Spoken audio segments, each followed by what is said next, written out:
kon yow damaa bëgg nga régler benn place te bu ma waxaat yow it ku ma yàpp nga yow joxoo ma cër respecté woo ma ah yow fii ngeen génn fii yéen ñaar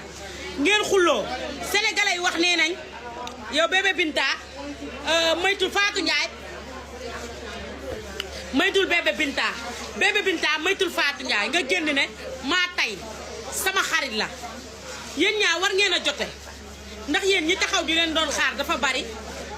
ah man nag li ma bëgg mooy yéen ñaar ngeen juboo seytaane waxul dëgg waaye yàq na xel te yow sama doom nga Fatou Ndiaye yow yaa tax ma xam ko man fan laa xamantee Fatou Ndiaye sax man fan laa xamantee Fatou Ndiaye la